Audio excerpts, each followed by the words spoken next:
Bonjour à tous et bienvenue à cette nouvelle édition de la revue de la presse camerounaise. Et nous démarrons le périple de ce matin avec le premier quotidien économique de la zone CEMAC. Ça, c'est l'économie qui nous présente ce matin à sa page de présentation les petits pas de l'industrialisation du côté de Kribi.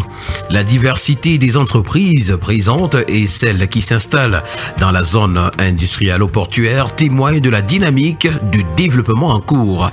L'information ce matin est à retrouver à la page 3. Et en petite une ce matin, retrouvons l'interview du directeur général du Stoneshed Asset Management qui dit « La gestion d'actifs est en pleine expansion en zone CEMAC, mais son potentiel reste sous-exploité. Il s'agit de l'adresse de Mocom Dinza. » Nous continuons ce matin avec l'hebdomadaire bilingue d'enquête, d'analyse et de débat, Forum Libre, qui s'interroge ce matin à sa grande une au sujet du peuple camerounais, champion de la résilience. Jusqu'à quand? Malgré une conjoncture difficile et les épreuves quotidiennes, le peuple camerounais a toujours fait preuve d'une résilience exemplaire face à l'incapacité des dirigeants au pouvoir à proposer des solutions concrètes.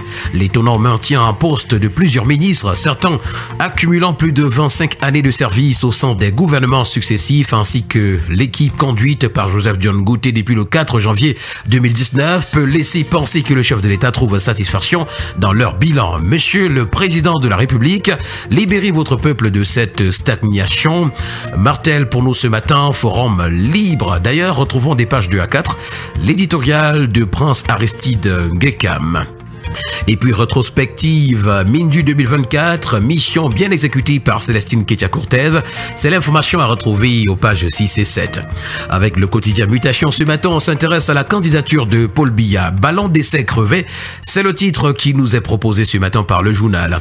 À travers le ministre de la Communication, le chef de l'État tente de baisser la surchauffe créée par l'annonce sibylline de sa candidature à la prochaine élection présidentielle. Relativement à la sortie de certains évêques, Paul Biya rappelle que l'expression des opinions est libre au Cameroun, mais celle-ci doit se faire dans la tempérance et la responsabilité. L'information complète est à retrouver à la page 7. En page 8, on parle de féminicide au Cameroun. Le rêve de Daniel Eyango est à retrouver. Puis en page 6, c'est le complexe sidérurgique de Kribi qui est présenté avec plus de 5000 emplois en vue. Nous poursuivons le périple de ce matin avec le quotidien Le Messager qui s'intéresse à l'épiscopat camerounais. La difficile quête du prophétisme nous est présentée ce matin face à la récente sortie des évêques qui proclament l'homélie d'une inévitable alternance au nom du peuple qui souffre et fait face aux vicissitudes de la vie. Le pouvoir sort les muscles ce matin des pages 3 à 5. Et puis à Fumban, retrouvons les vérités du palais royal. Le journal nous propose ce matin une enquête sur les incidents qui ont tenu la ville en haleine le 14 décembre pendant près de 48 heures. Avec le quotidien bleu d'Amanmana, le jour ce matin, on parle du jury d'appel de la CAF. Des acteurs du football camerounais appellent au sens de la justice. La décision des membres de cet organe juridictionnel de l'instance continentale avec pour mise en cause le président de la FECAFOOT Samuel Eto'o est très attendue ce 8 janvier 2025.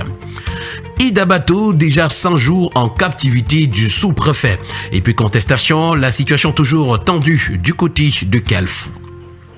Avec le quotidien à Capitaux Public Cameroun Tribune ce matin, on parle du gouvernement qui recadre certains évêques en pleine montée de l'effervescence électorale. Le ministre de la Communication porte-parole monte au créneau suite aux propos étonnamment véhéments de certains hommes d'église. Les premiers signaux d'une année mouvementée sur la scène politique nationale sont visibles. Entre appel à candidature, annonce de candidature et débat autour d'un éventuel positionnement du président Paul Biya, la fin 2024 et les premiers jours de 2025 ont déjà annoncé la couleur. Laquelle couleur est explorée amplement ce matin des pages 6 à 7 de Cameroun Tribune. Avec le quotidien Vert Émergence, on s'intéresse davantage aux listes électorales. 10 millions d'inscrits, cap infranchissable, c'est une interrogation. Et puis évêque contre Paul Biya, la position du gouvernement est à retrouver en page 5. Axe Marois-Moutouroua, c'est plus de 21 milliards pour la réhabilitation ce matin tel que nous le renseigne le journal en page 2. Avec la voix du consommateur, ce matin, c'est la vente dans la rue des whisky en sachet qui est interdite.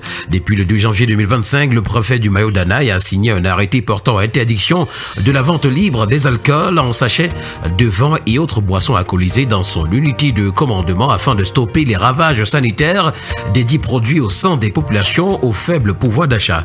Il est temps pour les autres autorités administratives d'emboîter le pas pour préserver, elles aussi, le droit à la santé et à la sécurité de leur population. Tarif mobile money également, on en parle dans les colonnes du journal. Hausse illégale de 4 francs CFA. Les associations des consommateurs FOCACO et COC exigent le respect du règlement COBAC du 3 juillet 2020. Nous continuons ce matin avec le quotidien d'information générale et d'enquête. Ça, c'est Le Témoin qui parle de l'entrée en production de l'aigle. Les premiers fruits d'une révolution administrative sont à retrouver. Et s'agissant de la présidentielle de 2025, le quotidien d'information républicaine, Le Drapeau ce matin, nous fait savoir que le gouvernement recadre les évêques. Route Balmayo 100 mm également à lire dans les colonnes de Le Drapeau. Cap sur juin 2025, malgré les défis. C'est une information à retrouver en page 2. Avec prospective nouvelle ce matin, on s'intéresse également aux déclarations incendiaires de certains évêques de l'église catholique. René Sadi est arrivé en sapeur-pompier. Ouest-Eco, pour sa part, fait un retour sur le testament de Ibrahim Bombodjoya. Les Camerounais souhaitent l'alternance. C'est à lire ce matin à la grande une. Vote du budget à la commune de Fumban également. Honorable Tomaino dénonce le non-reversement des CAC. Et puis présidentielle 2025 et soif d'alternance. Pour qui roule l'église catholique romaine au Cameroun? C'est une interrogation. Nous terminons le périple de ce matin avec Popoli Creator Salle. Gouvernance ad vitam aeternam. Les avocats du diable. Et voilà qui met en terme à cette sortie de la revue de la presse camerounaise. Merci à vous d'avoir été à l'écoute et rendez-vous demain pour une nouvelle édition. D'ici là, portez-vous bien. Agréable journée à tous.